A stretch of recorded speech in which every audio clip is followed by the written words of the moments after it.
70 to maybe 80% of what we spend time praying for in religious houses are issues that should be sorted by efficient government. True. You have no reason to be praying for light when your national grid is not working. Because Christ says you are the light of the world. The greatest manifestation of God's powers was in the creation of man. He said that the earth I have given to the sons of men, and he lives, in the heavenly places. So calling on God to fix what he created you to fix is irresponsibility. Hey. It is recklessness. So what prayer is building Russia? What prayer is building Ukraine? Ukraine has been fighting a war for almost 3 years, and guess what? Ukraine has been sending grains to African countries. Nigeria is not fighting a foreign adversary. Nigeria cannot feed itself. Every politician in Nigeria worships in a mosque or a church. We have more than 80 million Christians, 80 million Muslims. So who is committing the crimes in Nigeria? Who is doing the evil? There is something wrong with what we are professing and what we are practicing. There is a disconnect.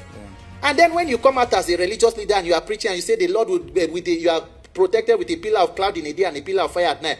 But you, daddy, you are using bulletproof SUV and number 4 mopo. So what you are doing is double factor authentication. If the pillar of cloud does not protect you, the bulletproof should. You see, this religion thing, the way it is being practiced in this part of the world, it is another way of enslaving people. Slavery of the mind. They have so enslaved the people that they cannot think for themselves. Basic things that do not need any spiritual interpretation, they want to make it spiritual because the people have been caged. They cannot think. Otherwise, how can somebody be telling you to pray to God for light? Are we supposed to be praying to God for road? Are we supposed to be praying to God for good road, good hospitals? Is it God's responsibility for you to have good hospitals in your country? Is it God's responsibility for you to have good roads in your country? People's minds have been so caged that they have now learned to adjust to the abnormal system of the society. Even when things are not right, they tend to be okay with it. They tend to see it as one of those things. Very bad. And when you call out these religious leaders for their bullshit, you see their members, their so-called religious members, defending them. See, being a Christian is different from being religious. According to the Bible, a Christian is someone who is Christ-like. That name was given to the apostles because of the way they were behaving. The people said they were behaving like Christ. That was the reason they called them Christ-like. Christian. So being a Christian is different from being religious. Being a Christian goes beyond going to a physical church, worshiping in a church, asking God for miracles, paying your tithes, giving offering. It goes beyond that. It is way more than that. How do you behave when you are not in the church? When you are not in a physical building called a church, how do you behave?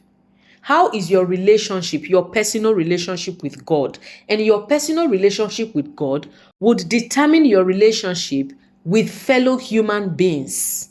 These days, you see Christians do all manner of things. The so-called religious people, both Christians and Muslims, they engage in all manner of things that are not of God. And you call yourself a Christian or a Muslim. Is that what the religion is all about? The religion permits you to do anything you like at your own will, even if it doesn't please God. Is that what you are being taught? You call yourself a Christian, but you cannot differentiate between what pleases God and what does not please God. And you call yourself a Christian? No, you are not a Christian. You are a religious person. Yes, you are just following the tradition of going to church, paying your tithes, giving offering, and just being in the gathering of the brethren. That is what you are doing. You are not a Christian. If as a Christian, you cannot differentiate between what pleases God and what does not please God, then you have not started. Yes, you have not started. Being a Christian is not for you to be praying for electricity. It is not for you to be praying for good roads. It is not for you to be praying to God for good hospitals, good water.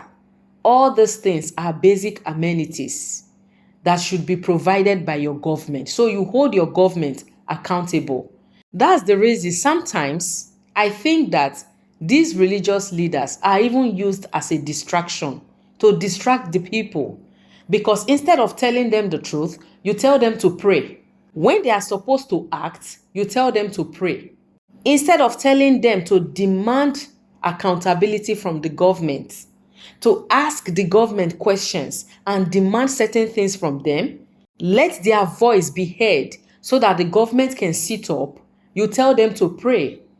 You calm the situation down by telling them to pray, thereby giving the so-called leaders the leverage to continue with their political rascality, to continue with their stealing, their looting. That is what you do. You tell your members to ask God for the things that God did not give you without money. How is it possible? You tell them to pray for electricity, but you have solar systems in your homes. You have big plans just in case the government fails you, just in case the government does not live up to their responsibility. You have a backup plan, but you tell these people to pray for electricity. How is it possible? Who are we fooling here? Who are we fooling? It is high time we differentiated between knowing God and being religious. You see, these two things, they are not the same. They are very different.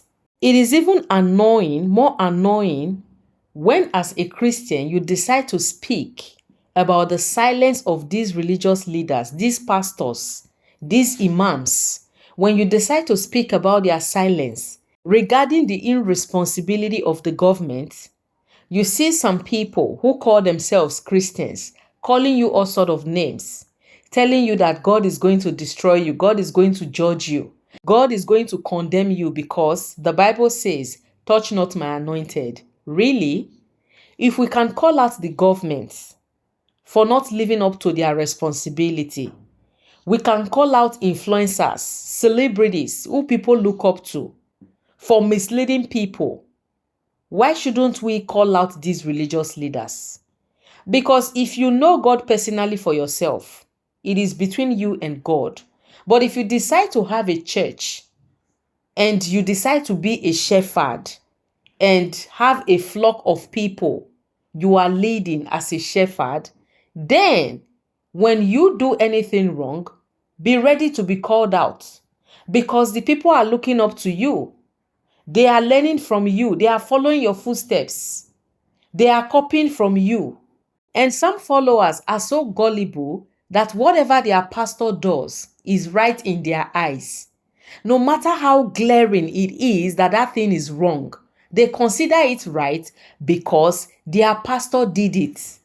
They consider it right because their pastor said it. They cannot think for themselves. And it is so hard for you to convince them that that thing is not right. Very hard. That is the reason I said that religion is another form of slavery, slavery of the mind. And I think it is even the worst form of slavery. Yes, it is the worst because if you see someone who has been brainwashed, it is very hard for you to convince the person that that thing he or she was told is right is actually wrong. It is very hard to convince such people. That is why you see these politicians, Nigerian politicians, romancing with the religious leaders because they know their influence on their congregation.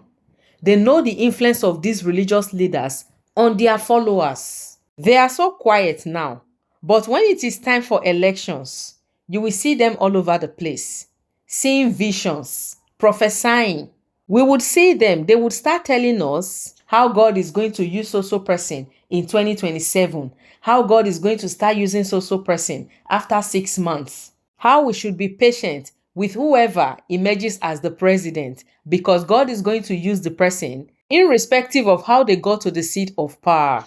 And then the people would be left with no choice but to start praying again for another 4 years. Since Tinubu became the president of Nigeria, we have been praying. Nothing has changed. That was how we prayed for Buhari for 8 years. Nothing changed.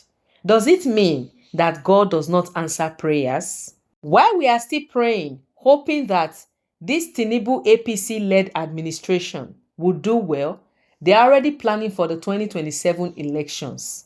And you want people like me to believe that these religious leaders are not being used directly or indirectly by the politicians? You want people like me to believe that the religious leaders are not working hand in hand with the government? Hell no, I cannot believe that. Meanwhile, if Nigerians are ready to take the bull by the horn, we would know. If they are ready for a change, we would know. Anyway, thank you for your time. Kindly share your opinion in the comments.